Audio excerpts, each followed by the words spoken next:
You are listening to the Savage FINcast, episode 31, 196 European Bible Stories. Chicago. A criminal mastermind called Overlord held our city in his terrifying grip. Ordinary cops were losing the battle against Overlord's super freaks and mutants. Then, a miracle happened. When I found him, he had no memory of his past. I helped him find an identity and a life. Now we have a fighting chance. Now we have the dragon.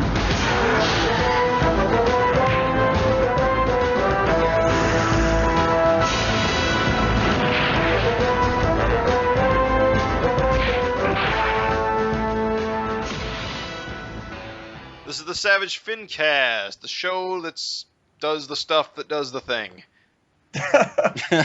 I am Jim Purcell. I'm Craig Olson. Raven Perez. And we are back for probably a most amazing of episodes. We are going to have, again, as we like to do, the one and only Erik Larsen. Yeah, I'm excited to talk to him. A lot of crazy new things coming up on the horizon. It's going to be a juicy interview. Scoops. Wait, something about ice cream. I'm bad at this. 2 scoops. What is going on? I'm trying to make an analogy. It's not coming out. Move on. Oh. Moving along to news. Well, no, before we get to news, anything exciting going on, gentlemen? Who wants to lead this? Go for it, Raven.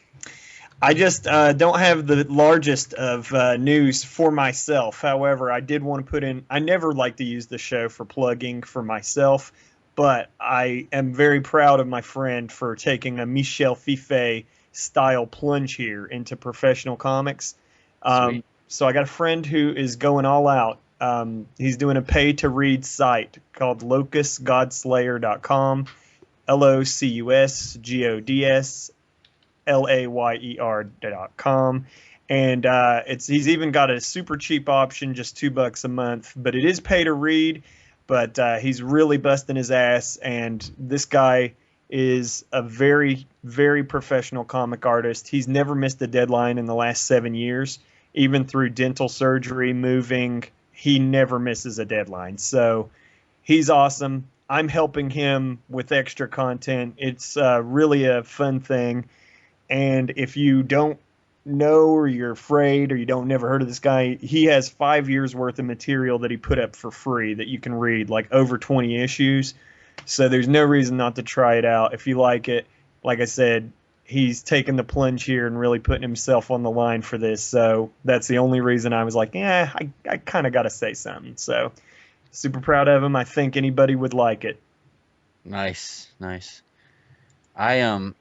I just had my birthday not too long ago, and I got volume 2 of John Byrne's Fantastic Four Omnibus, which I loved his run. I had volume 1, so it was kind of cool to get volume 2. And these things, as you know, those Marvel omnibuses are pretty hefty, but it's a lot of that I had not read before or seen, and it's just good times. I love when Fantastic Four was done by Byrne and Kirby and Simonson, so fun times. I also got the James Sticko's Wonton Soup collection. I don't know if any of you guys have seen that. I saw the cover on your Facebook. Yeah, vaguely familiar to me.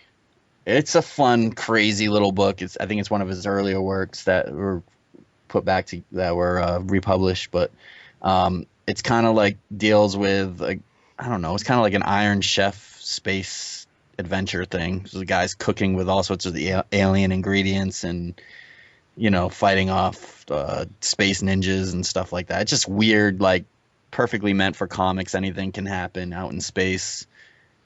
Craziness. If you're a fan of Sticko, you'd love it. But yeah, if you weren't, get hip to him. He's awesome. Yeah, he is. Really is. But yeah, that's keeping me busy lately, reading through those books and just enjoying them. Happy belated birthday. Yes, happy Thanks. birthday. I actually just had a birthday. But What? Happy birthday to you. But I didn't get anything. What? I had a bit of a disappointing birthday this year, but a lot of shit's been going on.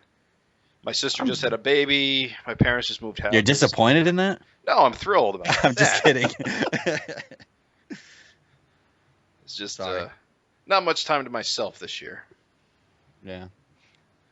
So what's new going on? Oh, besides that, I've we need been, something positive here. Oh, well.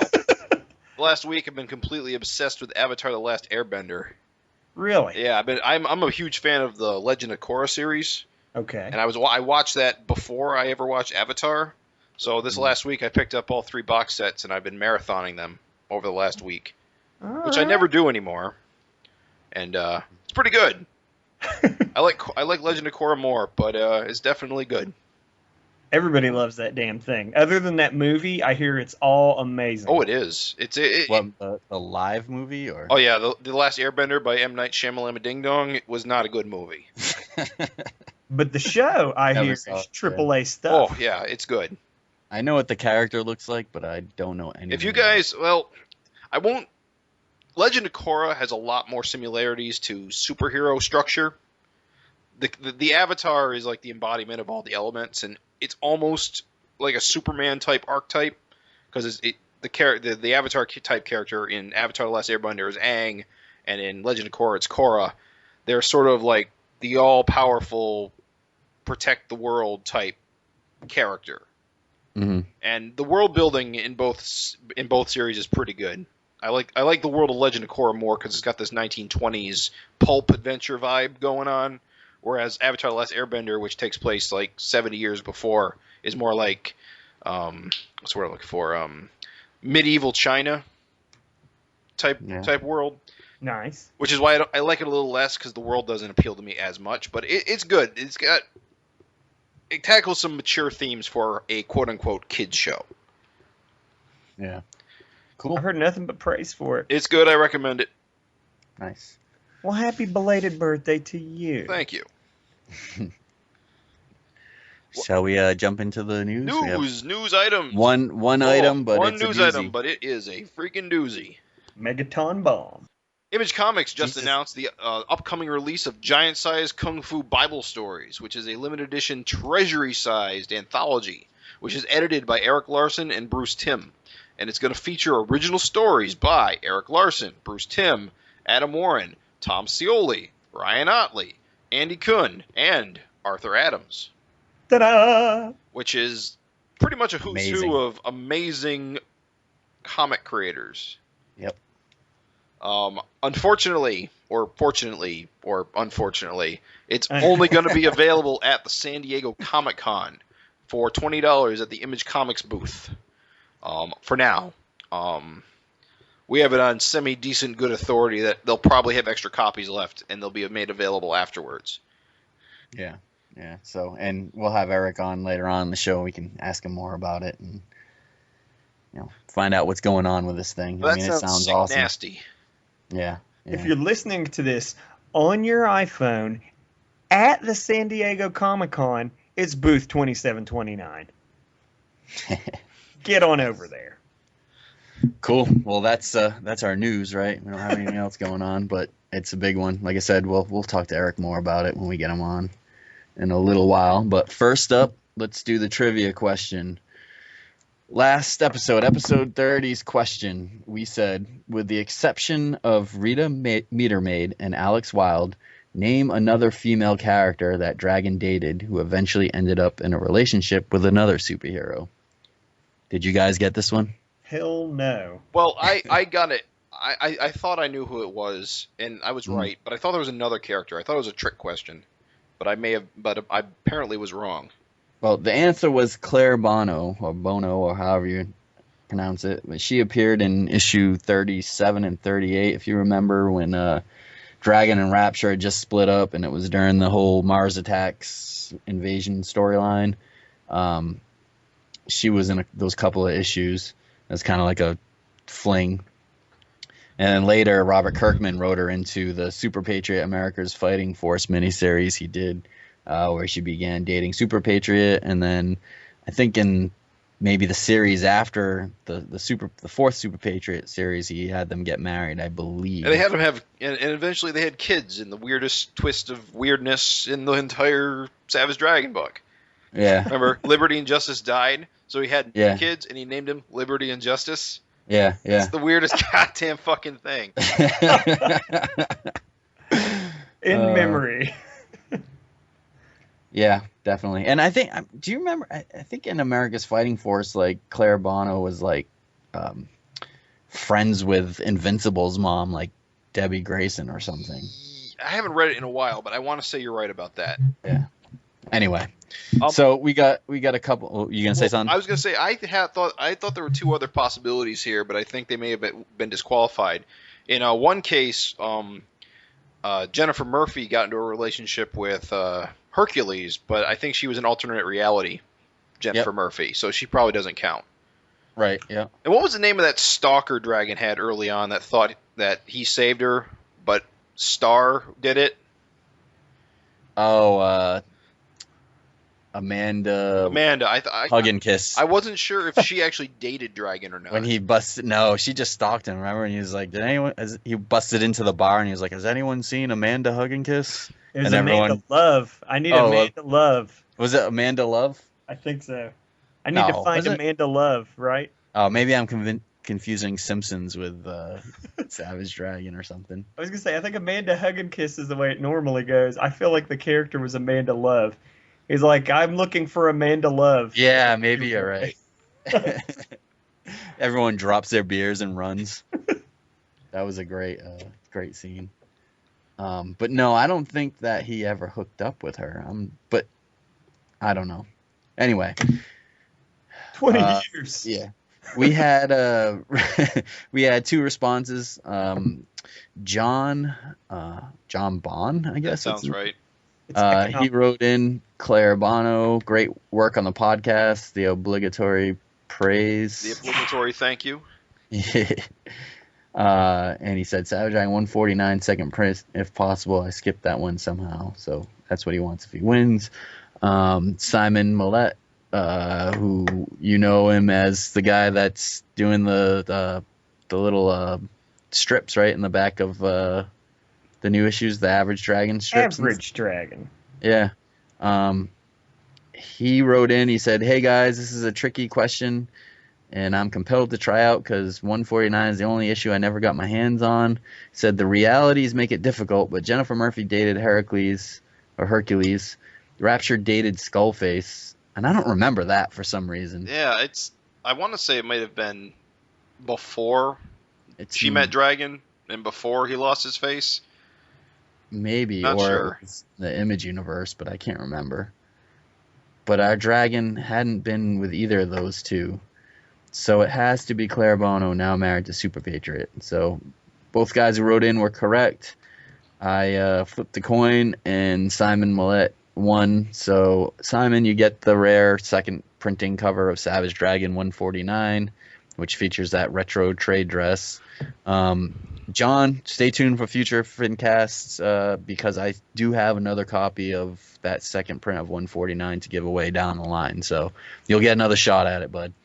Simon confessed to me that he considers his dragon knowledge to be second only to Gavin. Encyclopedia. Well, it makes sense that he knew that Rapture dated Skullface, which I don't have a recollection of. But he's not Skullface is not a hero anyway. But just throwing that out there. Simon, do us a favor and write in or tweet to us what issue that was in where that was mentioned. I'm just curious to look that up. It's a cool little tidbit I did not know. So this episode's question, for this month's trivia, we're going to tie it in with the recent announcement of the giant size Kung Fu Bible story collection. And the question is, name a cartoonist besides Erik Larsen or Bruce Timm that is participating in the giant size Kung Fu Bible stories collection that also participated in Larsen and Timm's other project, the Fantastic Four, the world's greatest comic magazine. So if you know a cartoonist that was involved in both, send us your response to SAVAGEFINcast@gmail.com. We'll read your answers and any other babble you want to include on the next episode of FinCast, and we will choose one winner to win a brand new sealed Fantastic Four World's Greatest Comic Magazine hardcover collection. Just like the one from your birthday. Yep. It all comes together. No, it's not an omnibus like my birthday. I'm not giving away. Okay. Jesus, you trying to make me poor? No, this is the collected world's greatest comic magazine that Larsen and Tim did. Oh, okay. Okay. They tried to kind of finish up Kirby's run, Mm-hmm. and it's a pretty cool collection, and they try to ape Kirby style, and it just looks neat. But yeah, it's a brand new sealed hardcover collection. Could be yours. All you have to do is answer our trivia question. So there's that. Sweet like honey. Well, this episode, we have got a doozy of an interview for you, so we're just going to get right to that. So we here at the Savage FINcast have a very special guest with us today, one that we've had on several times before. You may have heard of him, the one and only Erik Larsen. Woohoo! Welcome, Erik. You're going to insert uproarious clapping there, right? Yeah, we'll have that on our soundboard. No, great. So you just came back from a whole tour of, well, at least a couple of countries in Europe, a couple of Comic-Cons. I started in Glasgow, Scotland, then went to Paris, France, and then went to London, England. So I guess that's 3. Did you get many Judge Dredd sketch requests? I got 0 Judge Dredd sketch requests, which was awesome. Not a fan, or just don't know how to draw? It's just, there's a whole learning curve that I'm not really. I don't really like to do, first sketch ever of this guy for the public. Mm-hmm. Like, oh wow, look at that, he's terrible. Well, I had no practice whatsoever, suckers. Someday I will get one. Yeah, there you go. You sound so excited. And someday I'll be like, I don't think so. Yeah. It's not happening for you. What do you know? You don't use the wonder of the internet for infinite reference material when you sketch? Yeah, the thing is, I had no connections there whatsoever, except when I was in my hotel. So I was just, that's all I got. Yeah. So, have you been to all of those countries before, or is any of those 0 of those countries? Really? Yeah. How was it was a real leap of faith just getting on the airplane. Yeah. In all honesty, it was like, what the hell am I doing here? This could go all kinds of wrong. Do you get like a guide or anything when you get there, or is it just? Yeah, there were supposed to be connection people along the way, and there was, so it really worked out well. Yeah. But it was one of those things where after the fact you're like, wow, that really could have gone quite wrong, and I'm lucky it didn't. Did you get to do any sightseeing, or was it all just con? It was quite sightseeing packed, actually. That was kind of part of the deal going into it was, I want to have a little bit of time so I can see this stuff. I'd gone to Belgium the year before and really didn't have much in the way of time, and that kind of sucked. So I was hoping this year that it would be a little bit different and not have that be the case, and so it was, and it was good. That's cool. Did you get to go to any comic shops or anything? Check out the comic scenes. A little bit here and there. I mean, it just kind of depended on who I was hanging out with at the time. I got to meet Gavin, which was nice. That's right. Yeah. Got to meet Jerome Wiki. I don't know if you pronounce that right, but I go with that. He's been another guy who's been on the message boards, and good guy. So we got to pal around with a few folks along the way. So life is good. Yeah. How would you compare like the comic conventions over there versus some of the American ones over here? Are they pretty much similar? Fans are pretty much the same wherever you go, or is there more enthusiasm? Yeah, it's no different. It really isn't. As much as you might like to think, oh my gosh, it must be crazy different. It's like, no, it really is. Yeah. It's crazy the same. It seems like somewhere like France, though, they're more open to, of course, like the European style comics, and it seems like they have more enthusiasm for comics in general, just different kind of types of comics. Do you find that, or? to a degree. I mean, their comics are really great, so that can be a little intimidating. But it's like, holy crap, you guys really know what the hell you're doing over there. Yeah. Shit, I'm a pretender. Yeah, I mean, once you go in, and I went into one of those places and looked at all the various European albums and stuff, and I was like, holy crap, this is hardcore stuff. There's guys there that really, really, really know how to draw, and in stark contrast with people who don't really know how to draw that well. It's kind of a little intimidating, but whatever. Well, a lot of it's painted, right? A lot of the artwork.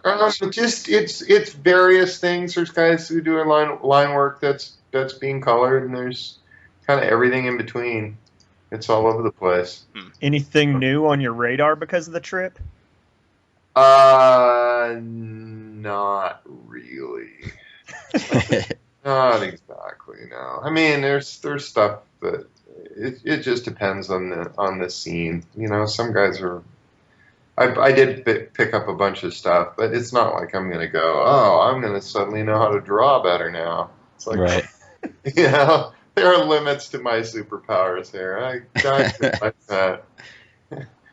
I gotta imagine there were a lot of fans though that were excited to see you just because you don't get over there, and very much so. It was kind of a, oh my God, this is my one chance to get a commission. So right. So I'll get Savage Dragon with a harmonica. Yeah, I'm gonna get. Yeah, it's like, so let's get that going on. Yeah, there's a bit of that. You were posting, I think, all of the commissions that you drew pretty much on Twitter or Facebook, and it was pretty interesting to see. And of course, you're gonna get the guys that all want Spider-Man or Savage Dragon because those are your that's what you're known for.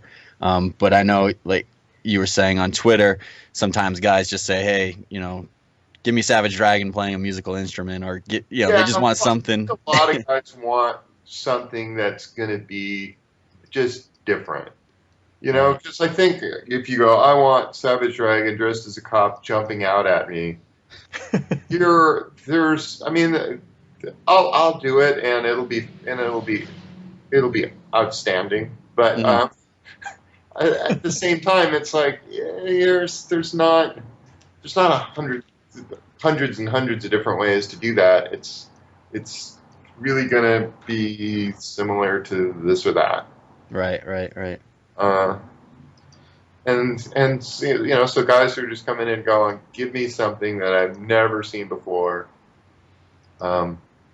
which is another one that people will do, and then you go, don't make it so broad that I figured they're getting stymied here, Like, they're gonna spend that money. That you want Dragon with a musical instrument? Well, just pick the instrument. It's like either that. It's like, or provide some freaking reference if you're just gonna go there. It's like, how many instruments can you just draw out of your head? Right, exactly. Wood block at a convention. I'm not sitting there going, wait a minute, anybody got a musical instrument around here? I need reference. Hence the harmonica. Say triangle woodblock harmonica. Yeah, that's it. How many sketches or commissions were you doing per day over there? I mean, it seemed like there were at least almost 9 or 10 a day or something like that. Yeah, it was something like that. It just depended on where I ended up, and like the first day Glasgow, I did 14. Holy crap! Which is that? Are you bringing them back to the hotel room and finishing it up? No, I try not to do homework. Right. What has happened on some occasions, it'll be I'll actually end up doing them the next morning, but they got committed to being done that day. And so it's like, I say 14. What it really meant is I did 12, and then the next day, morning, I got up and did the last 2, and then I didn't really have that. It was weird. It was weird because it's like on the second day, I think 2 people asked me to do commissions, and I think it was because everybody wanted to make sure that they got theirs and they got their first in line. And so the next day it was like, well, we've already got ours, so we're good. Yeah. Yeah, well, it makes sense seeing that, you know, you're hardly ever over there, and they don't know when the next time you'll be there. They want to make sure you got that carpal tunnel early. I want to make sure that when you're crippled and incapable of drawing, that I got mine. So, screw y'all. And so, how was meeting Gavin for the first time? I mean, we all know Gavin, and for the listeners, probably know who he is too. Gavin Higginbotham, who's become kind of your fact checker, editor. You know, yeah, no, it's helper great. outer. You know, he's a good guy. So you know, no complaints there. There was, you know, oh my God, the BO is amazing. No, well, I mean, it had to have been pretty exciting for him. No, you know, he's it was probably actually, you know, I think it was probably cool for him, and I think it was certainly cool for me because it's like, you know, it's nice to bump into guys who really do give a shit, and that's right. and it's that was kind of the cool part of a lot of it was just meeting people that are really super into it. Yeah, you know, right. because it's like I've kind of met all those guys here, and Right. and you know, so over there you got a whole different group of guys, and some of who were like, I've been waiting to meet you for 20 years or 30 years, and you know, that's something. One of the pictures, I think it was again on Twitter or Facebook, was some guy had an actual the Finn kind of logo tattooed to his forearm. So I mean, it's pretty crazy. Yeah, this guy's got to go on. It's like, wow, I'm not doing that. I mean, I don't like the book and all, but just seriously, come on, draw a line somewhere. Okay, on my flesh. I want this to be part of me forever. It's always weird when you get some guy who gets a tattoo like too soon, and then the book gets canceled, and it's been like off the racks for 20 years, and he is like, yeah, it was for a book called Wild Dog, and I really liked that book, and it came out, and it's like, yeah, your tattoo requires this explanation because you just jumped on it immediately. Oh, that one's going to be good, and that's going to be around forever. Well, I guess of all the comics he could have picked that aren't, you know, Marvel or DC, I guess he picked the right one. Oh yeah, really. Right horse on that one. Yeah. So, yeah, no, it was awesome. I had a fun time, and in France they gave me wine. So, what, at the con? Well, there wasn't a con in France. So, what it was is there was two conventions. One was in Glasgow, and that was one weekend, and then one was in London, and that was the next weekend. So, in between the two, I went to France and did a couple of store signings. It was actually one store, but I signed there 2 days in a row. Okay, cool. And he had prearranged with his customers. He'd found out from me. He was like, "How many commissions can you do a day?" It's like, I don't know, average about 10. And so he's like, "Okay." And so he already had 10 guys committed to both days, just ready to go. And it was a nice little shop, and he's a super enthusiastic guy. And so it was like, well, this is perfect. I just sit down here, and he had asked me before, what do you like to drink? And I'm not like a big drinker, but you know, occasionally I'll be like, I'll have a glass of red wine with dinner. So I said red wine, and like 5 guys came up and gave me bottles of red wine. And during the course of the signing, he was just bringing out glass after glass of red wine. So I was like, this is the most awesome signing ever. Those drawings get progressively sloppier. Like, what the hell is going on here? Yeah, I mean, that was all right. Awesome. There was a great picture with you also. It was you, I think Steve Rude and John Bogdanov. They were like sitting on the steps. It looked like you were waiting for like a car or something like that. And you guys all have your sketchbooks out, sketching away. It was pretty cool. Yeah, no, that was cool. I had no idea that somebody was taking a picture. I guess it's like I would have sat there with my mouth open if I did. No, but it was just just one of those things where somebody happened to be going, I gotta capture this Kodak moment here. Yeah. There's a bunch of great cartoonists right there too, man. I mean, I think John's super underrated, and Steve Root is the best. Yeah. Those guys all good. So yeah, no joke at all. Cool. I love the Photoshop of Gavin's face and your face switched. Just a stroke of genius, Mark. I didn't even realize that. Oh, that's so funny. Dude, you got to look at it. This is Mark Welser, I guess, posted it, and it's on the Facebook thing, and I was just like, someone's like, they could be brothers. And I knew the Photoshop was coming as soon as I saw the picture, and the internet never disappoints. Yeah, the internet really is the most awesome thing in the world, isn't it? Thank God. You can, it's like you can think a thought.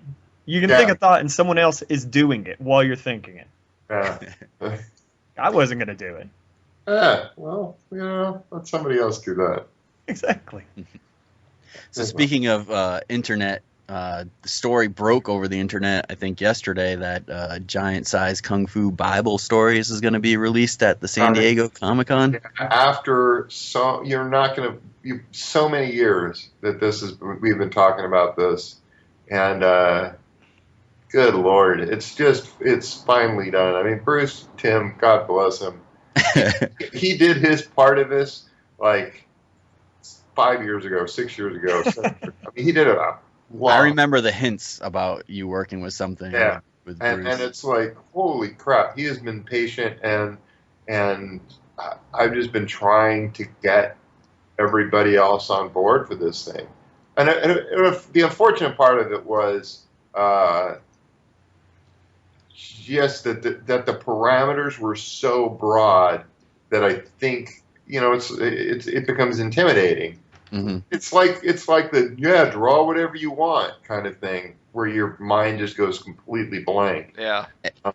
And you want to maximize, the treasury edition size. One is a treasury edition, and we want, so make it all big, and it's like, well, geez, that's a hell of a lot of different things that could possibly be done. And it was, we wanted it to be people coming up with new characters and stuff like that, and and some of it, and I mean everything in there is pretty solid, so I can't complain, but it just took forever to get. Well, I mean, you look at these names, and I mean, these are guys I want to see on a treasury size page. Arthur Adams, Ryan Otley, Tom Sholey. Yeah, Tim. Yeah, there's nobody in there. Well, this guy sucks. It's like there's all good guys. Everybody did good work. No complaints there. What are the size? Like, how many pages is each story? Are they different? Generally, people are. I told everybody to do 8, and it's generally people stuck to that. There were some weird ones in that like Tom did 2 different things. One of which was like 2 double-page spreads. So they were like, well, this is going to screw up the pagination because everybody else is going, right-hand side, then left. Right. And you're showing up with these 2 things. So that sounds like something he'd do. Yeah. Well, actually, Arthur Adams' things ended up.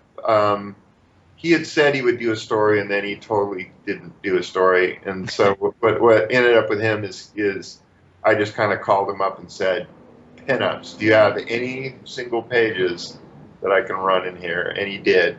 So his part of it is pinups, and I was totally gonna call that. I was gonna say, is Arthur Adams just pinups or a story? It needed so that I could make the pagination work, because it needed single pages that I could slip in every now and then to go, okay, yours is double page spreads. Well, let's slip this in here so that works, and then afterwards, let me slip another one in there so that I can get it back to normal. So no fake ads or anything like that? No fake ads. The back cover just kind of is, hey, this is all the guys who are in the book. and so it's not really a story page. But other than that, everything is either credits on the inside front cover or actual story pages. Sweet. Does it have that feel? 64 pages. My part is actually the longest. It's a full comic, essentially. Nice. It's a 20-page story. Oh yeah. So there's how that works, and it kind of ended up being like, well, somebody's got to do it work here because it's never going to get done if Right. nobody does. So Is it the Scooby-Doo story? yeah. Oh yeah. Oh, Yeah. breaking scoop. Yeah. No, it's that. It's that story that people have seen that thing for a while. And actually, I had drawn it initially small, and then I had penciled the whole 20 pages, and then when it got closer to time that it's like, okay, you really need to start inking this, I was like, you know what, I'm gonna blow this up. And so I just took it to my local Xerox place and blew it all up 143% and then traced it off gigantic so it would be on twice that paper. And that way it's like, it's going to be Treasury edition sizes. It better have just some visual stuff going on. Now, I have a question from a technical standpoint. To blow it up, how do you ink over that, the blown up version? You ink it on a light box. That's what you do. Okay, so that goes right through the Bristol board? Yeah, it does. Okay.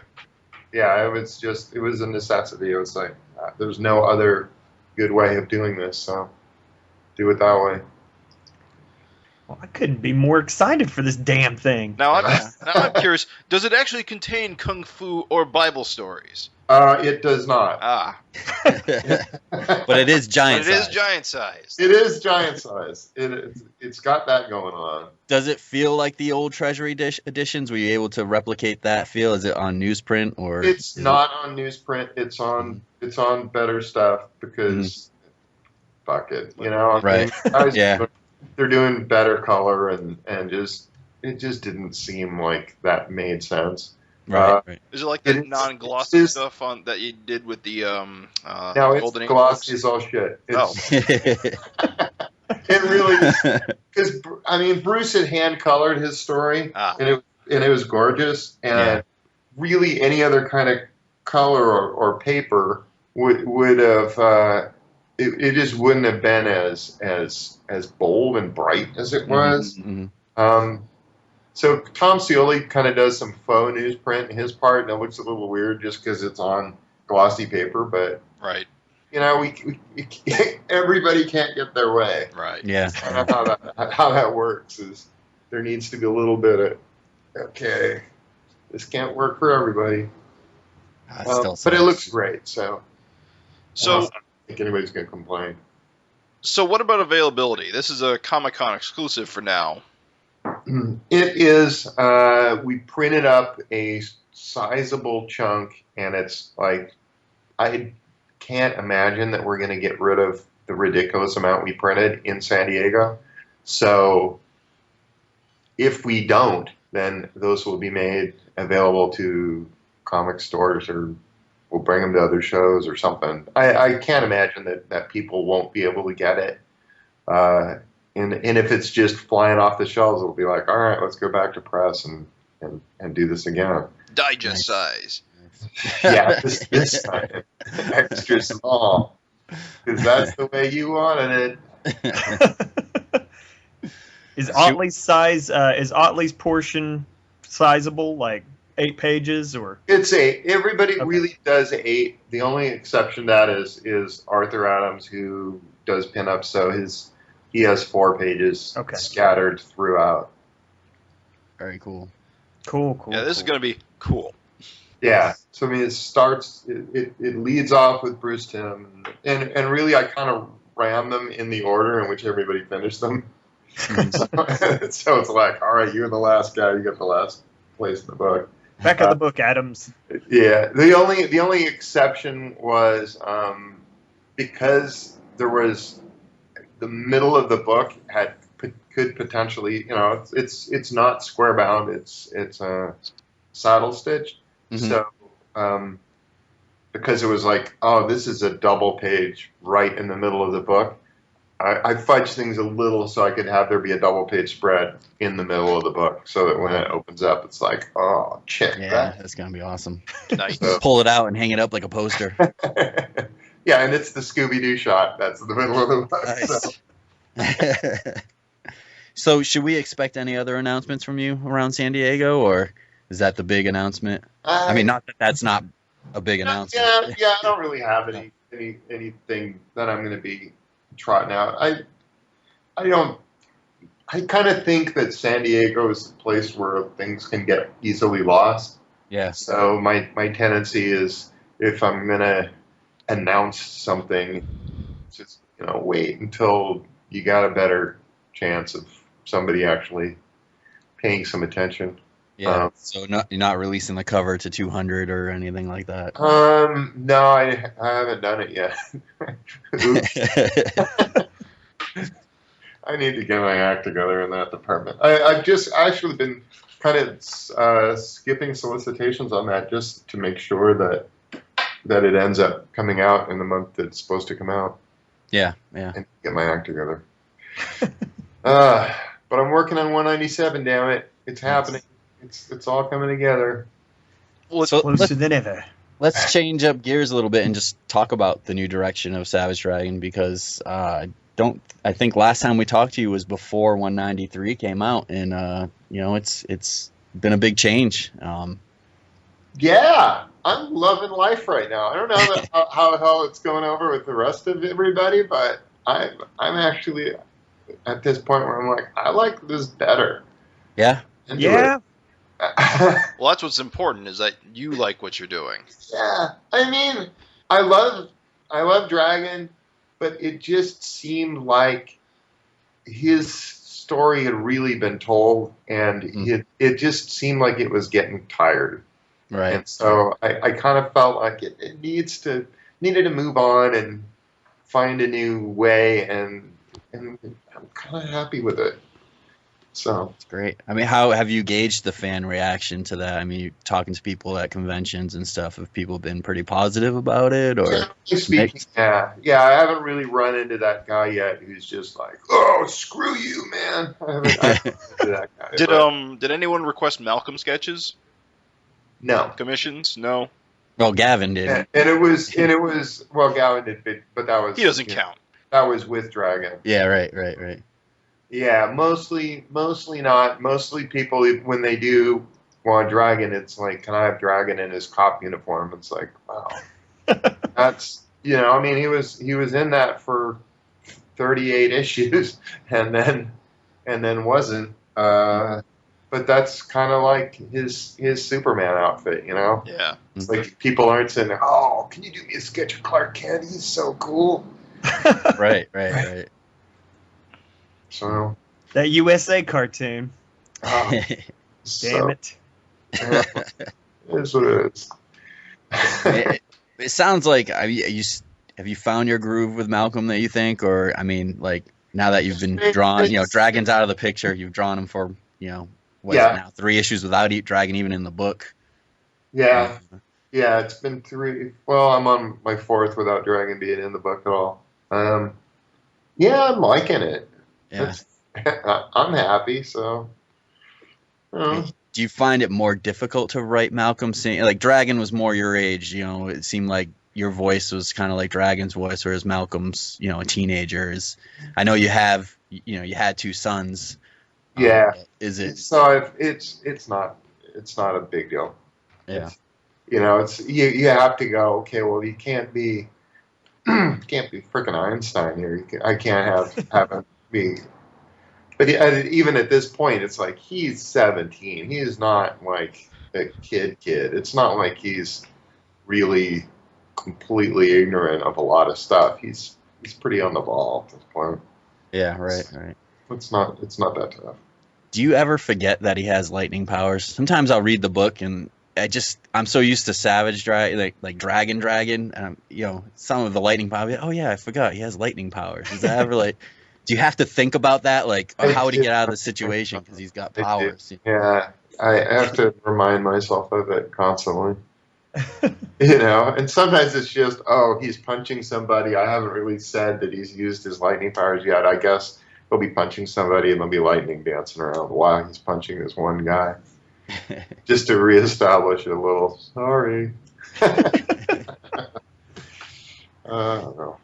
Well, the first from 193, and we've actually read 196. You know, you have these characters, these villains that kind of pop up. They don't seem Vicious Circle related, like Tantrum or Torment. At least those two guys. Yeah. Is there any backstory behind them? I know they kind of get killed off, but I mean, and you might not want to tell us anyway now, but I mean, they just seem to like appear, like these guys seem to be like, they're known to be around, like the police officers know about them. Is there something connecting those guys or something like that? Not necessarily connecting those two. There's just a lot of, you know, I mean, so many villains have appeared before that are just, Right. Hey, this guy's a fuck up. This guy's whatever. Tantrum was kind of my take on doing a Hulk kind of character. Mm-hmm. That was real, you know, because Zeke is kind of talks like Hulk, but really isn't like Hulk in that he goes on rampages and does crazy shit like that. He's just sort of a big dumb guy. Mm-hmm. And I kind of wanted to go, well, what if there was like a guy who was, you know, like a Hulk where he was just dumb as a bag of hammers and he's out running around just tearing shit up for no damn good reason. Mm-hmm. That's kind of where he was about. And then the other one, I kind of was playing with the devil on one shoulder and angel on the other kind of thing. Right. All right, let's goof with this a little bit. Nothing is set in stone until it's set in stone in the book. So I think people kind of jump to conclusions on whether characters are alive or dead sometimes. So, you know, if nobody has said outright in the book, this character is absolutely dead, there's wiggle room. Yeah, I think there was a lot of discussion at the end of 194 with Torment about, you know, Malcolm. You know, did he kill him, or was he just killing that bad little head part of him, or what? You know, there was... Or was he trying to kill him and he failed completely? All we know is that he's trying to zap him at the end of it. Well, and that's a thing. Results can be anything. That's a thing that you've done with Malcolm too a lot. Well, maybe not a lot, but a good amount of times that it's noticeable is where his kind of electric powers end up killing the villain. I think we saw it with War and Terror. I mean, again, we don't know if they're really dead or not. I think War and Terror we do, but yeah. Tantrum, Torment, I think there was maybe one other guy or something like that. And it just kind of sticks out that he's kind of killing villains. Is that intentional or?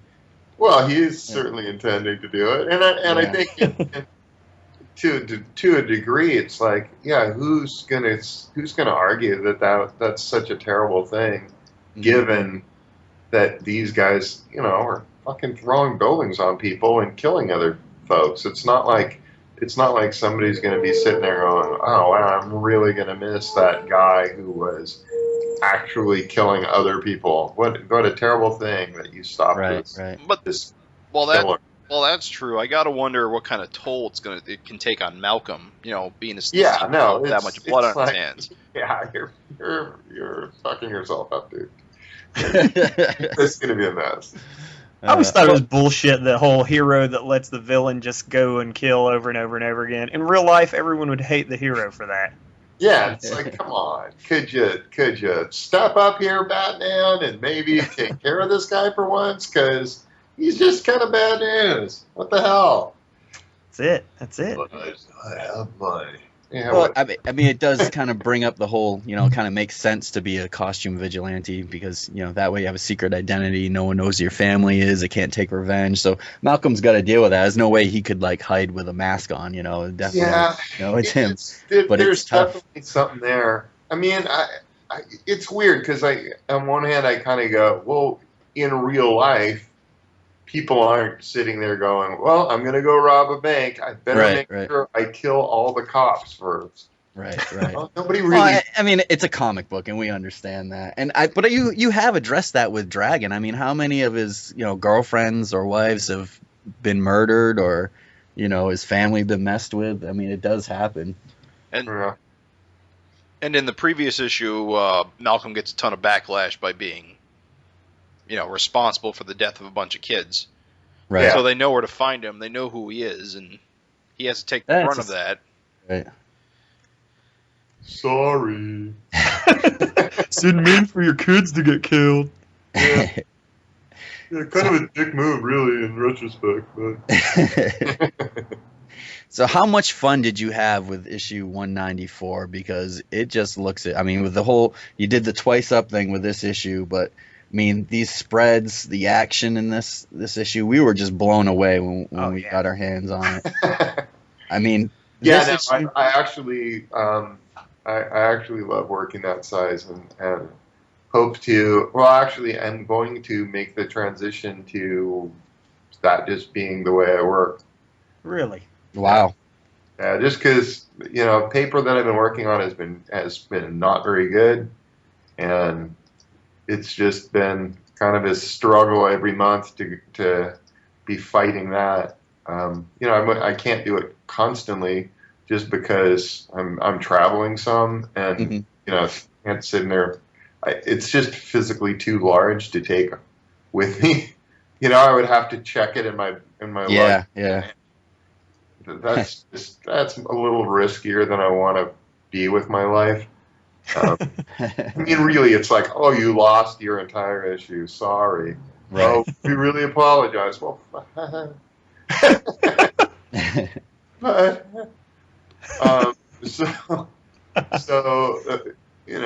but I want to get to that point where I actually just bought like enough paper for like 15 issues.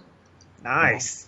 So I got a stack of it, and when I'm doing issues at home and I'm gonna sit there and do it that size because it's just better in general. I mean, there's a double page spread that was in the next issue that was actually drawn a little bigger than my normal double page spreads were.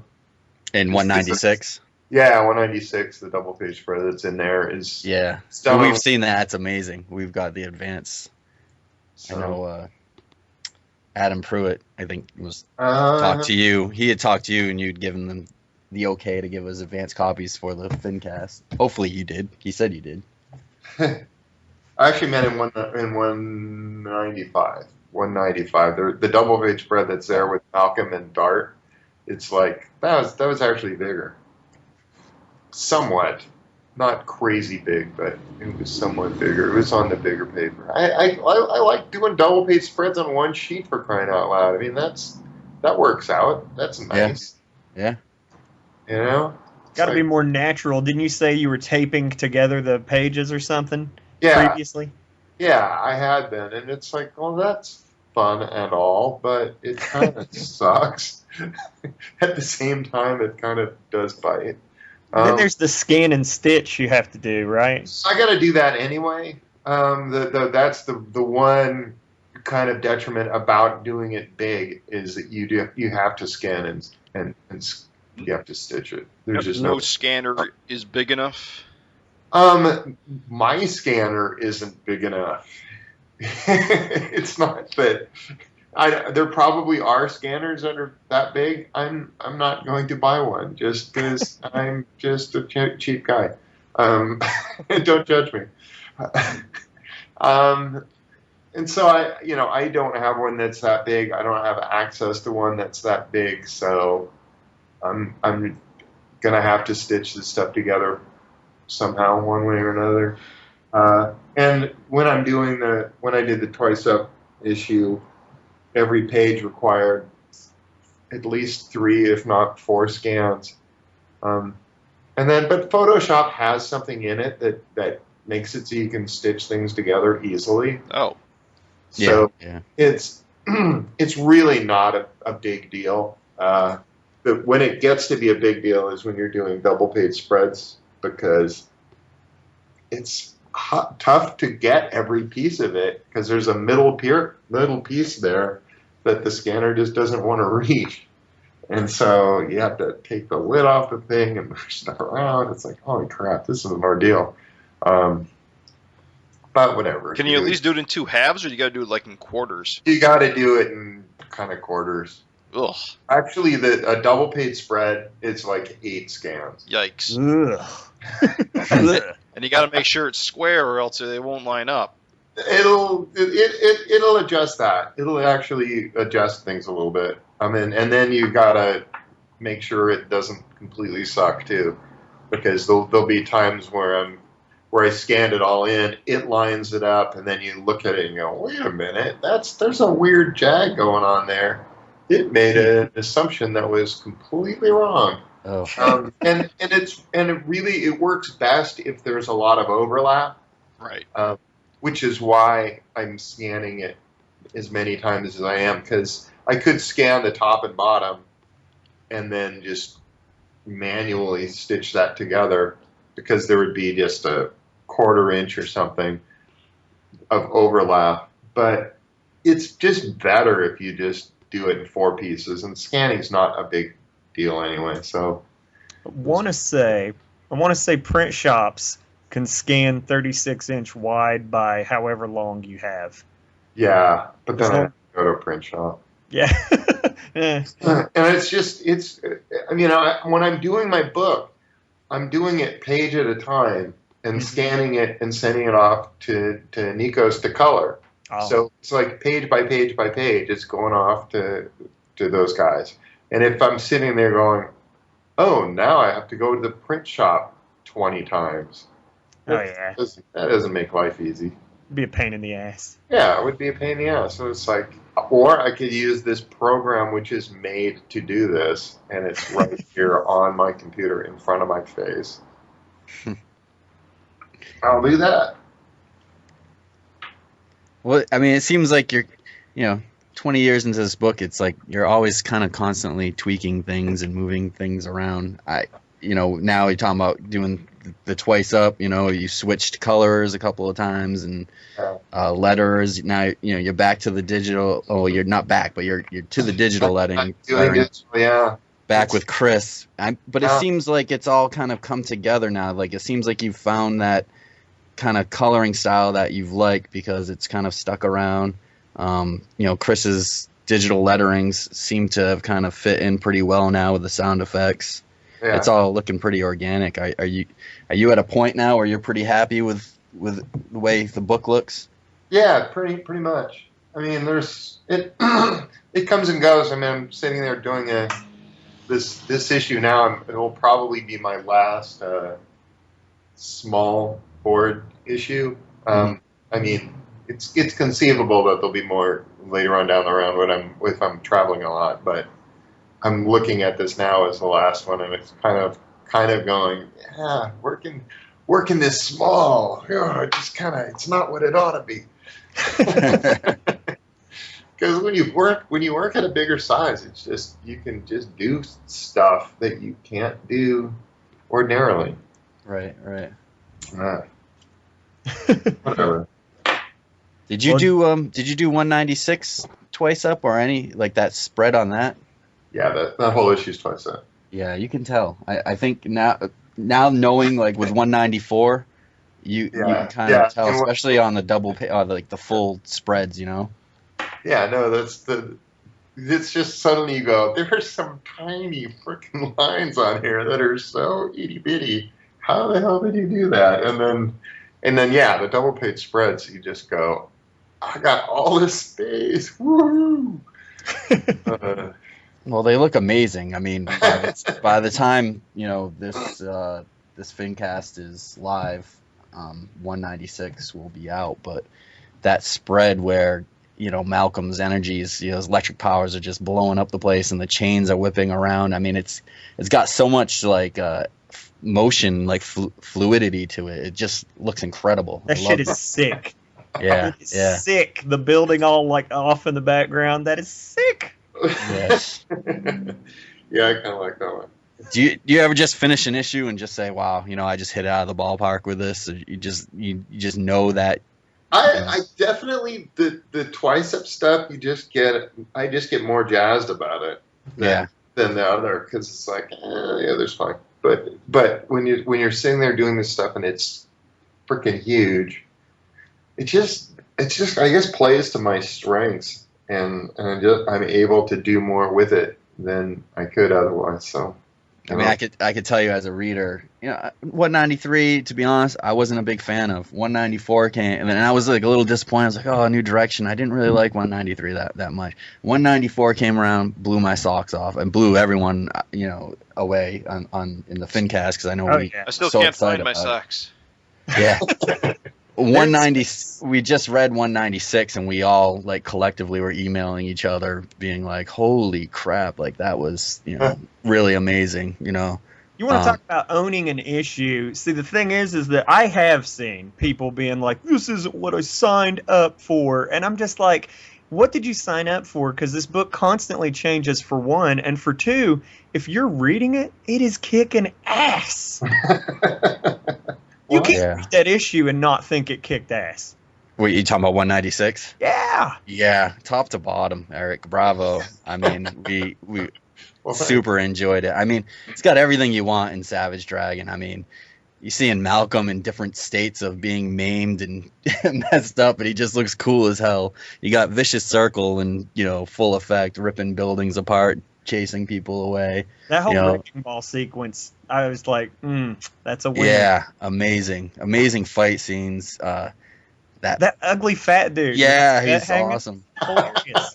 Just hilarious. Yeah, no, that's one of the when I talked about, I could not keep that guy consistent at all. I was just.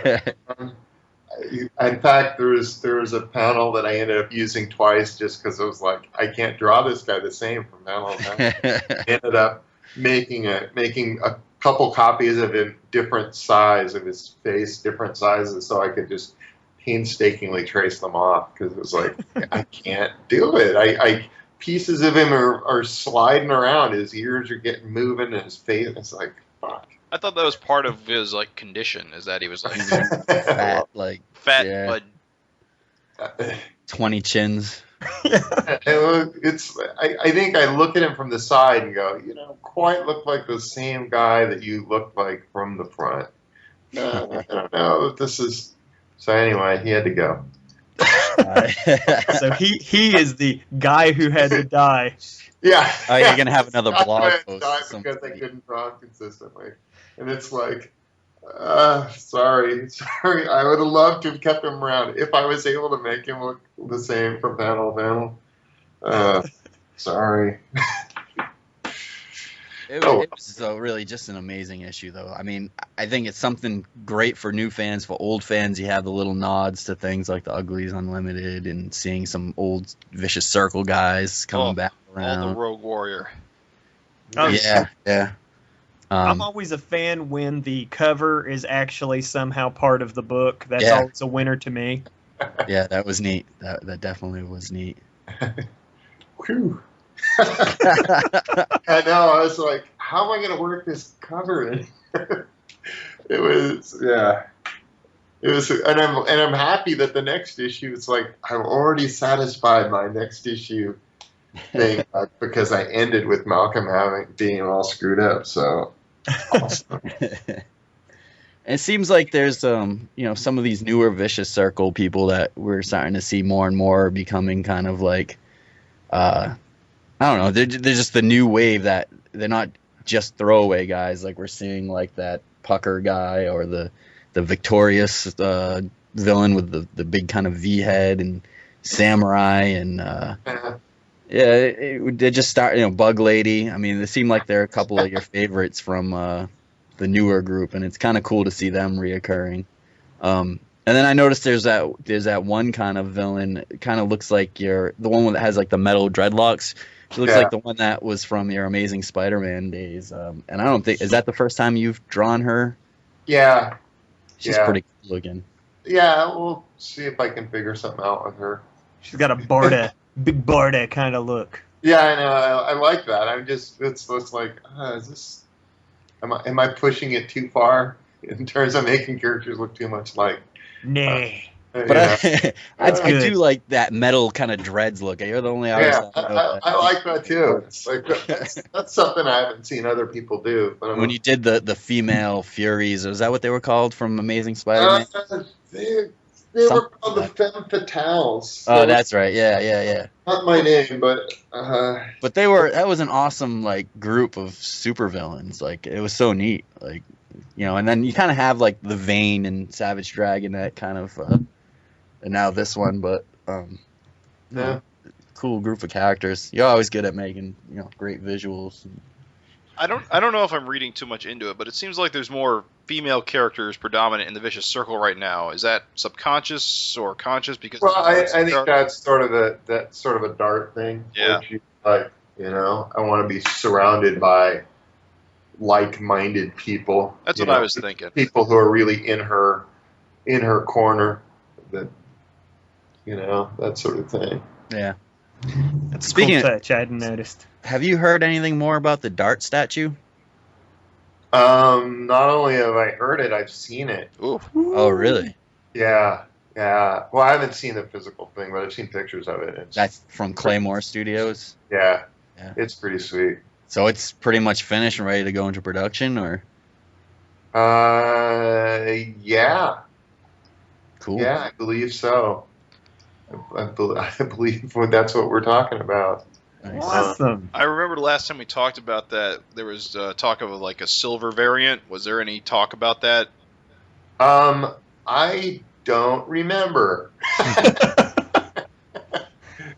So yeah, I can't say with absolute certainty what goes on there. Okay. Yeah, that's cool. That's funny.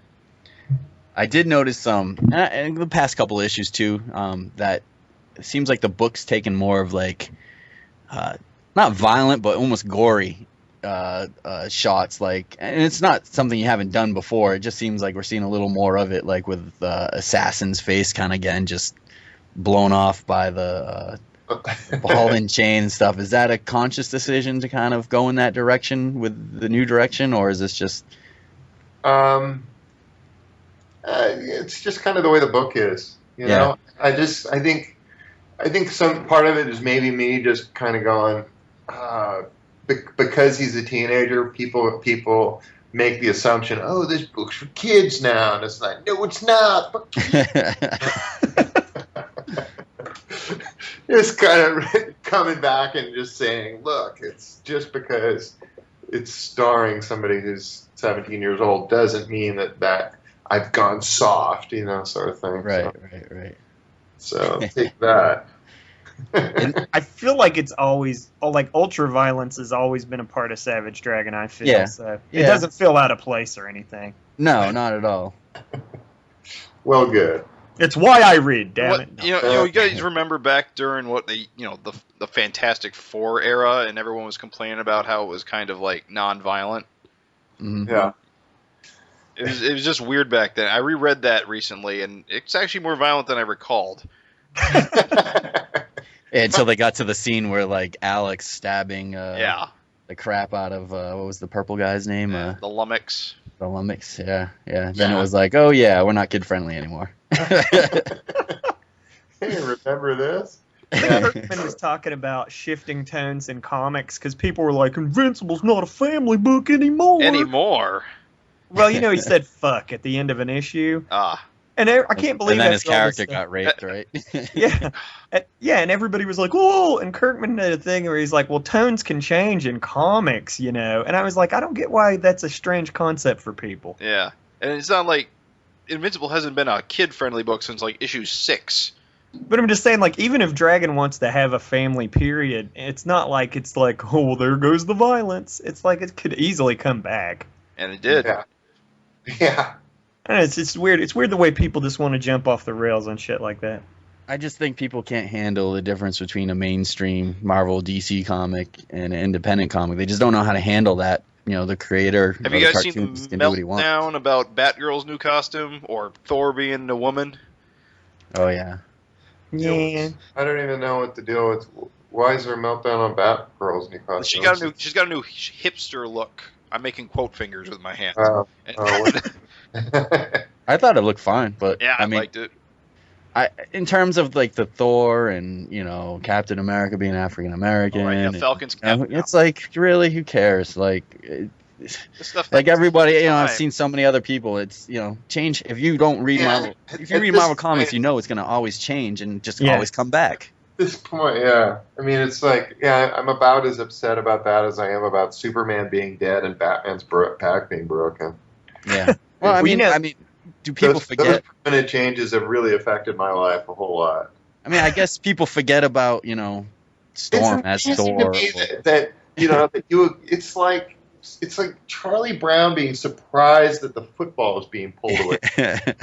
It's like, Yeah. what is wrong with you fans that you will see this and go, oh my god, this time it's real. This Yeah. time it's like, come on. Never mind the 5 other guys who have been Captain America or the 5 other people who have been Thor. Yeah. 10 other times they've all died. Yeah. It's Or like now Wolverine's the gonna women die. Thor characters that have been throughout the book, either in What If or in Universe X or in the Thor comic itself, where there was some Thor girl that was running Well, around. yeah, her name was Storm Thor was Girl. Thor for a while, wasn't she? Or at least held the hammer. She did, I think. He was a frog, and whatever. I mean, what blows my lid is that I've even seen people who think that Archie is really going to be dead and gone, and it's like, guys, and all these people didn't even care about Archie anyway. Archie's suddenly gotten cool. It's kind of funny.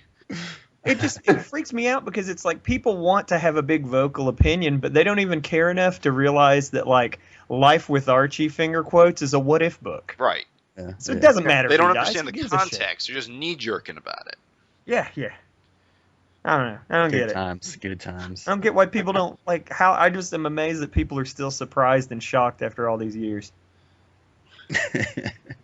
Well, there you go. It's just the same old shit. That's all. I know. Yeah, I don't think they're shocked. I think people generally just like to bitch and moan. Honestly. They do. It's a human Whatever. condition. You would think they would just move on from Marvel Comics and try something else then if they were, I have an excellent suggestion. like that. Well, that's funny. It's because like a guy said somebody was running their mouth about things never change, and I was like, you should read Savage Dragon. It has exactly what you're talking about, and I got liked once, and I was That book's too pretentious, right? Yeah, it's so pretentious. It's exactly what I think of. That's the word that comes to mind for me. You were drinking red wine in France. Well, I was just in France. Yeah, Pretty hoity-toity. it is. It is. So, Craig, you said you had a few Facebook or Twitter questions for Eric? Yeah, I can throw those in now. If you don't mind, Eric. There's a few listener questions. Okay. Simon Millett asked, I'd like to know if Eric has plans in doing another issue with issue 10 and 92's art style, which he said, which I'd love to color, by the way. And I guess he's referring to like the real dark inks, like almost like the Frank Miller, I want to say, type. Is that what those were? It's weird that at the time I was thinking I was doing Mike Mignola. Oh, really? It's like, wow, I'm failing so spectacularly. I don't know. You said what? What issues? It was Issue 10. 10 and 92. 10 was it Jimbo, right? Yeah. Yeah. And 92 is the vicious circle on the cover. Right. like- Yeah, I love that issue. Yeah, that's That's definitely a more great Mike issue. Mignola to me than Frank Miller. yeah. I think I'm just saying it because it's got the real Yeah. dark tones. Yeah. Am I ever? Who knows? Yeah. I mean, it really is going to depend on the story itself and what I want to do. And there are limitations to all this stuff. Trying different experiments. So, some of it is me going, let me try this out and see how it works. Oh well, look at this. I can't do this series of things because of this art style that I've chosen. Yeah. When I'm doing the 20 panels a page thing, it's like you realize, oh, nothing has any scope at all. I can never really establish any kind of environment because you have this tiny little panel. No, not to do that again, and you just kind of move on from there. When you're doing the harsh black and white stuff, there are things there where you go, it's you're not really showing any kind of texture. The art can look kind of simple. you got to compose things well so that everything kind of works. But even so, there's reasons that most guys who try that stuff kind of go, all right, moving on. Let's try something else next issue. So I don't know. Will I do it again? I can't say with absolute certainty. It just depends on the kind of story that I want to tell. Gotcha. We had another question from Michelle Fife, who said, and I don't know if I feel bad because I hope he'll write me and tell me I'm pronouncing his name right. I hope I am. It's really hard to say. Somewhere in his apartment's a dartboard with your face on it. Yeah, I know. And I love his work so much, so I'm not going to forgive me because you don't know either. It's like one of those things where you introduce yourself and you go, I should totally remember that, and then you totally don't. Well, we interviewed him and he was just like, oh, it's fine. Some people call me this, some people whatever you want to call me. It's like, oh, well, what do you call yourself? But anyway, sorry, Mitchell. He writes, was Erik a fan of the bands in Doom Patrol's Mohawk Dude's room? I guess he's talking about the dude Karma with the Mohawk from Doom Patrol. There's a scene where he's holding up some records or something with the Butthole Surfers and Throbbing Gristle and some other bands. So where did that come from? Was that the editor or the writer? Not really. I knew a girl who's totally into that kind of music, and so I knew the band names and stuff like that. But that's not generally the kind of stuff that I'm into. Well, there you go. What are you? Great information. Short answer. So as we we're getting into like an hour here, as we wrap up, I wanted to see if you could maybe give us a hint into some of the status of issue 200. I'll tell you what we know, and you tell us if you could let us know anything else or tell us if we're wrong. What we know is that it's 100 pages at $10, $9.99. We know Chris Burnham, who's done Officer Down and Batman Incorporated, he drew a backup story that you wrote about Dimension X and I guess Glum. Yeah. And then a relative newcomer, Travis Sengaus, is also penciling a backup story. He penciled and inked one, and it's about Malcolm joining the football team. He wanted to draw Malcolm joining the football team, so it's like, all right, I'll write you a story about that. Sweet. Any other information you can give? I'm working with Herb Trimpe on 2 stories. They're both 8 pages. He's penciling one and I'm inking it, and I'm penciling one and he's inking it. So awesome.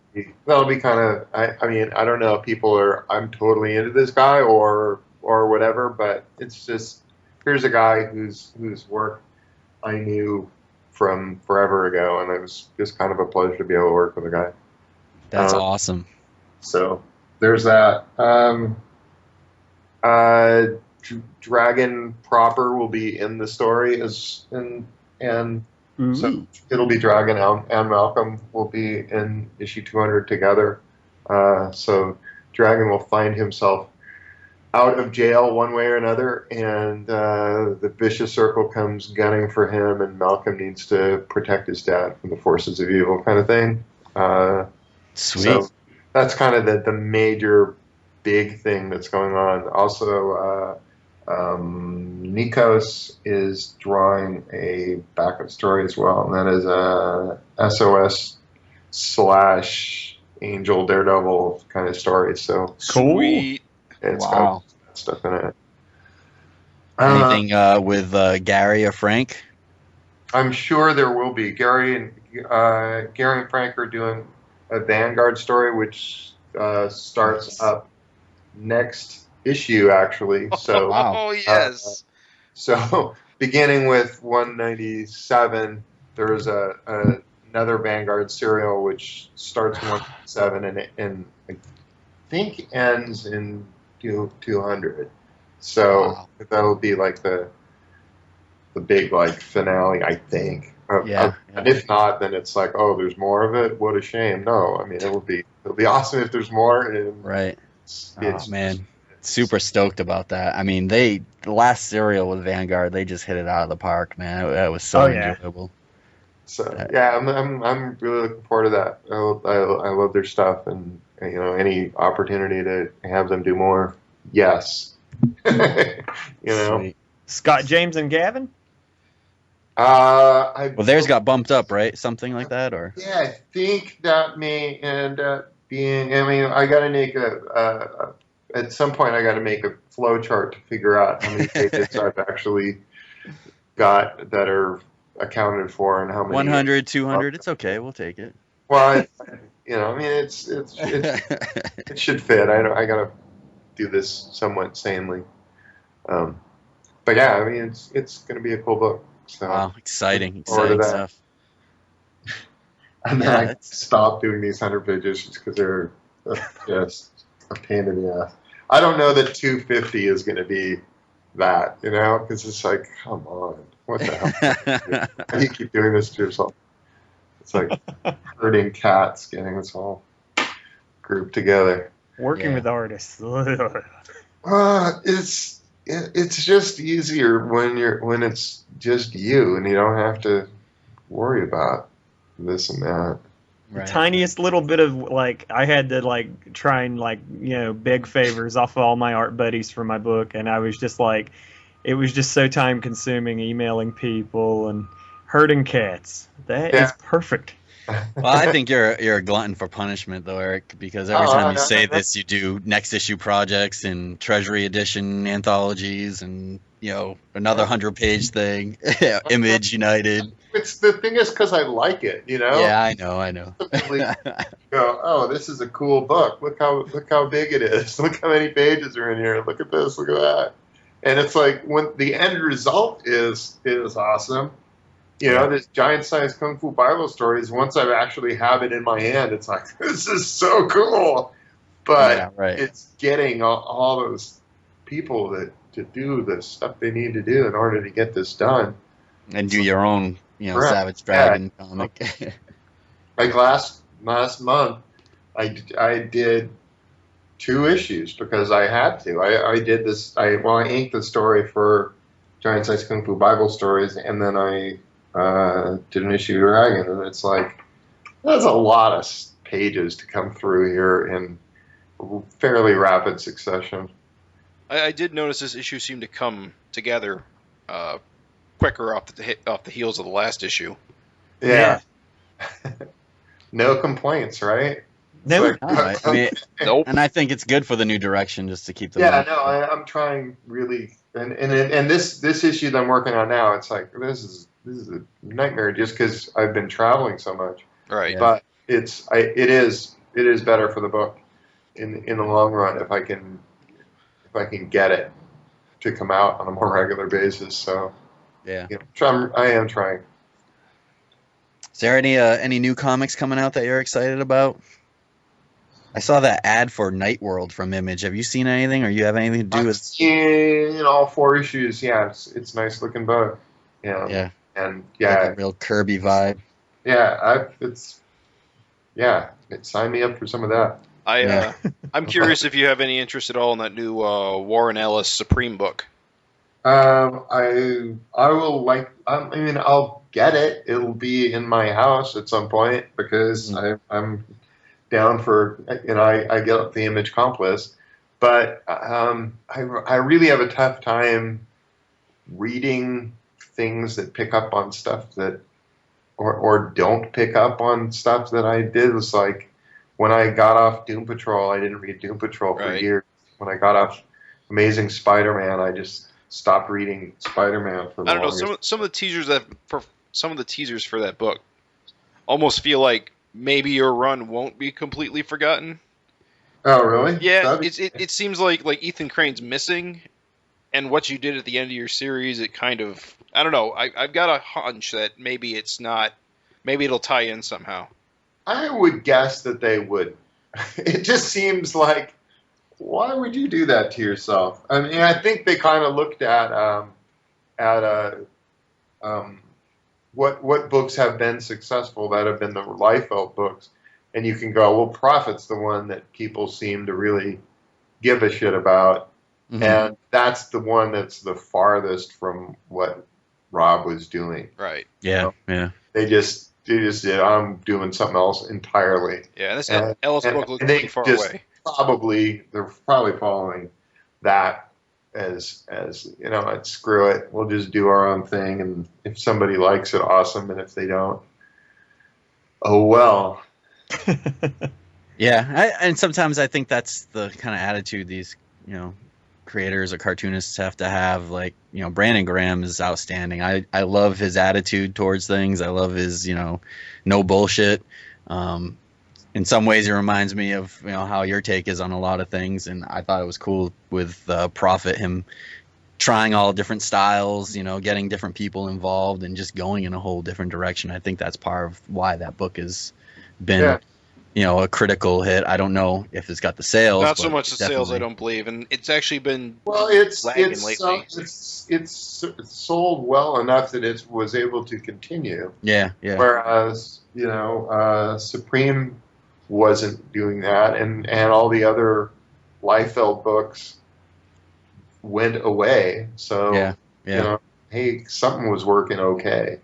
Yeah, it's good stuff. It's definitely interesting. It's definitely not a lot of the same old, and I like to see that once, here and there. Agreed. Yeah.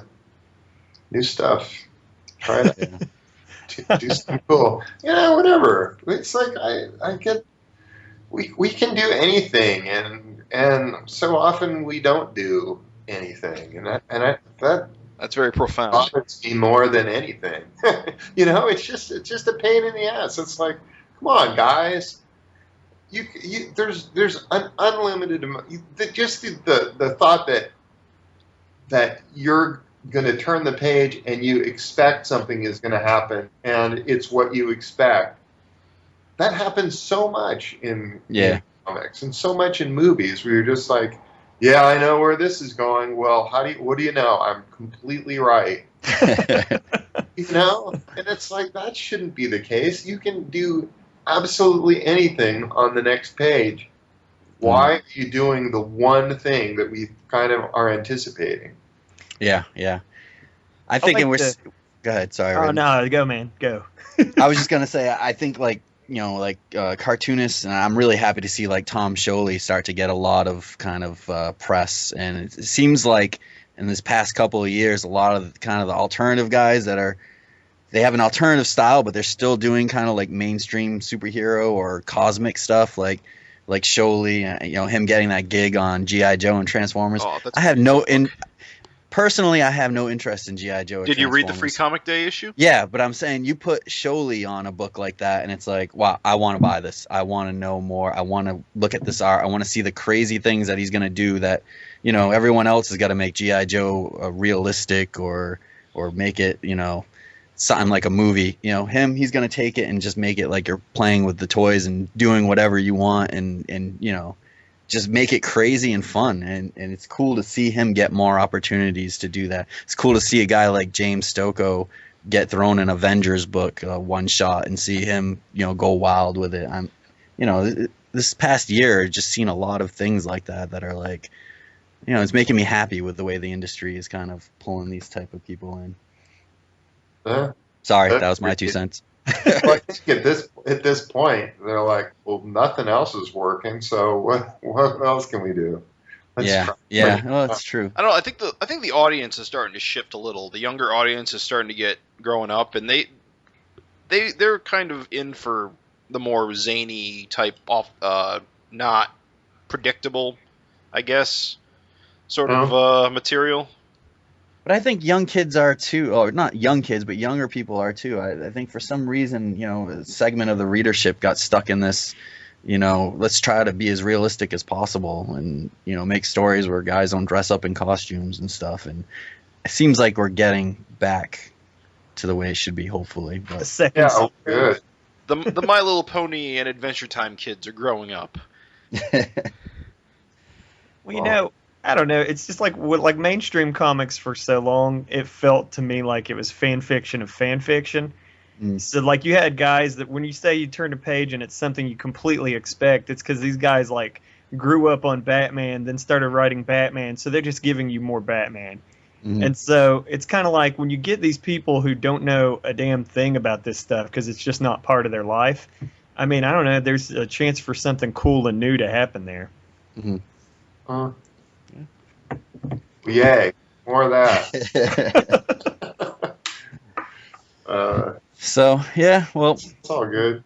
We've been kind of talking for over an hour now. I don't know if you guys had any kind of last questions for Erik, but I want to thank you, Erik, for sure spending some time with us and answering all our questions and all of our crazy as they were, entertaining us, regaling us of tales of Europe.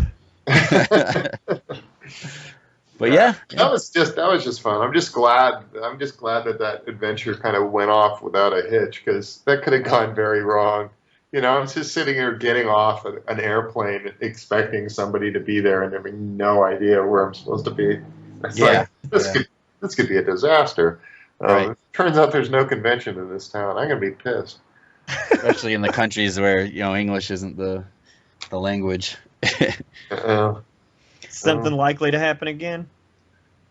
What? Yeah. Actually, I liked it a lot. So, if I can do a tour through France and just have it be, in different towns and different comics shops and stuff like that, it's like, sign me up for some of that. Yeah. I know that they've got different, bigger shows that are more comic book oriented in many of those countries, and it's like, yeah, I don't mind that. I wouldn't mind going there. Right. So, yeah, all about that. Go to Greece and meet up with your colorists. Yeah, well, there's all sorts of countries that I've never been to before, and yeah, when these opportunities arise, it's like, why the hell not?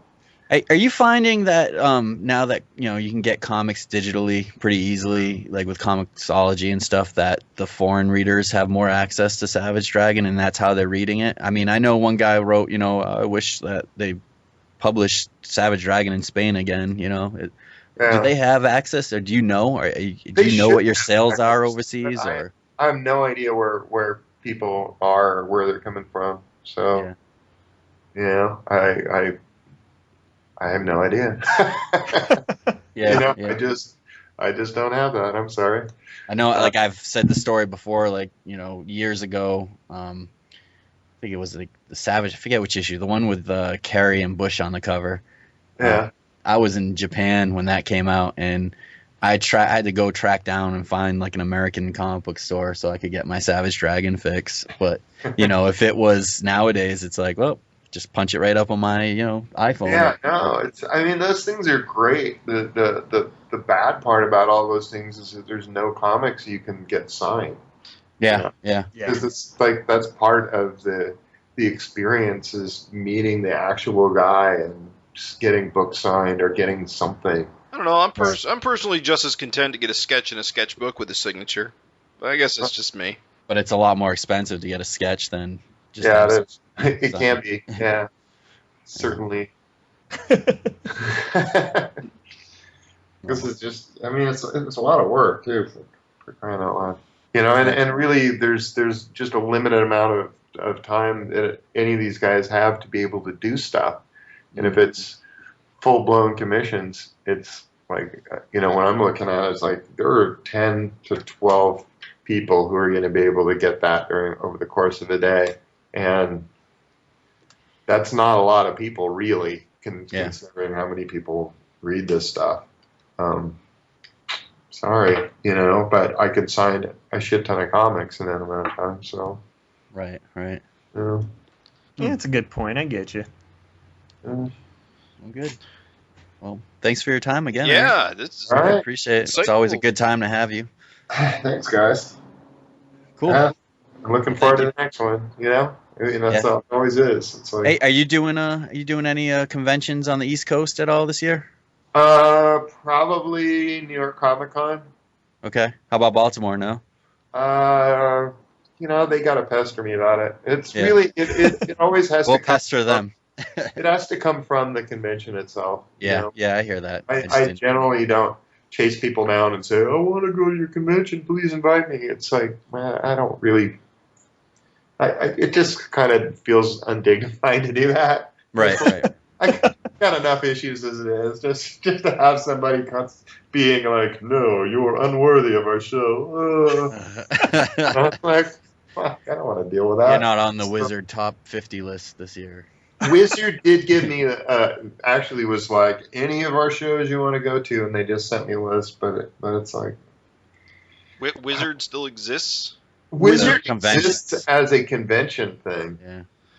So they do exist, but it's not, a magazine. I don't know if they still have a site. Garrett Seamus followed me on Twitter, so it's weird, right? I don't know. Yeah, that's just He's out there.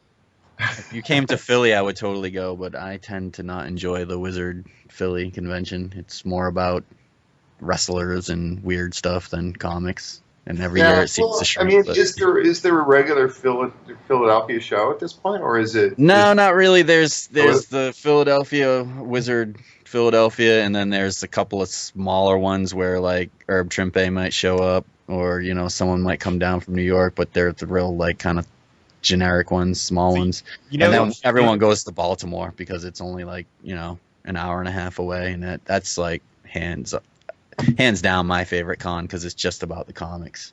Do one of these Pittsburgh cons, and you can meet Tom Scioli, Jim Rugg, Ed Piskor. Just hang out with that Pittsburgh comic crew. Well, actually, Tom Scioli's in Philly tonight doing signings with what's the other guy that's got kind of a Kirby both vibe? Those guys, they travel a lot. So luckily, I've got to run into them. It's Scioli and the guy who, what's his name? The guy just did the Fox comic. He's got that kind of Kirby, Bruce Timmish. Oh yeah, Dean Haskell. Yeah, I like his stuff too. I might try to make it out there tonight, but yeah, he's just a kind of a fun guy to hang around. Actually. Yeah, I've met him a few times at conventions. Always a nice guy. Yeah, he's like one of those guys you go, this guy is just always happy. Something's going all right for this guy. And that's the kind of people you want to be around, It's just happy, positive people who are just making shit happen. And it's like, fuck yeah, I want to be part of that. Yeah. Cool. Well, we'll try to end it this time. Sorry, we keep asking. More false ending.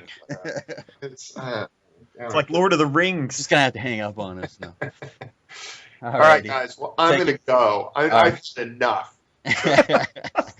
More wine, quickly. Thanks for your time, Eric.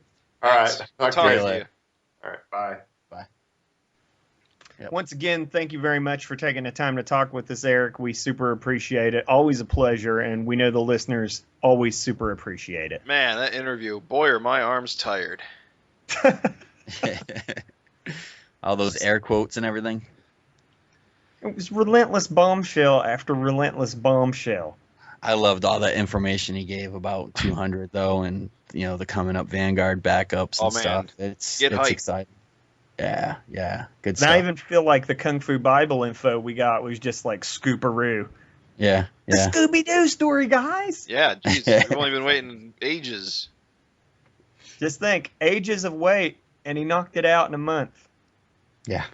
That's how it goes. It's all about having the proper venue. Shall we look to the future? Let's look to the future. Let's. Savage Dragon 197. Malcolm Dragon is transformed into a hideous freak as he faces his greatest menace yet, a deadly virus that turns average people into mindless monsters. Get ready for a whole new Savage Dragon. Something I didn't bring up during the interview about this is that I was wondering about is I was curious why the Belco chemicals even affect Malcolm. Because of because of healing abilities. I'm going to assume, just a guess, that much like, mind control affects Dragon for a little bit, right, then wears off. Probably a similar situation. He hasn't built up an immunity yet. Gonna guess. Maybe he'll slowly turn back. His immune system will fight it off by the end of the episode or something. Yeah, that sounds practical. I don't know. It made more sense when She-Dragon got mutated, because she doesn't have any of Dragon's actual abilities. Plus, in this instance, it's a chemical reaction. Yeah. And you remember the beginning of the issue, he's being told that he has been drinking water.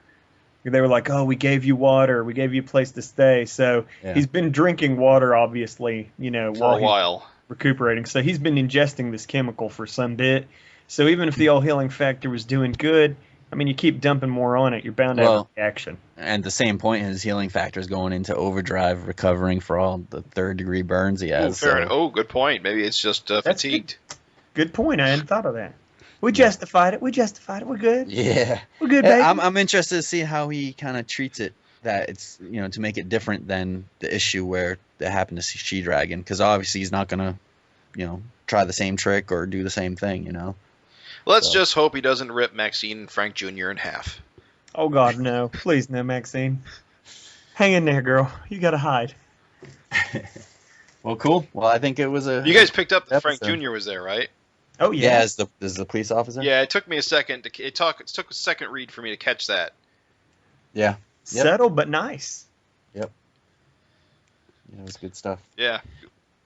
And, we skipped on, we talked about issue 196, in some good amount of detail with Eric, and we didn't really talk about the backup story. Oh. But, with... Gotta dedicate a whole keeping time in mind. And my love of Neutron Bob. Yeah. We're really excited about it. We're not snubbing it. I think we'll talk about it on the next episode. Yeah.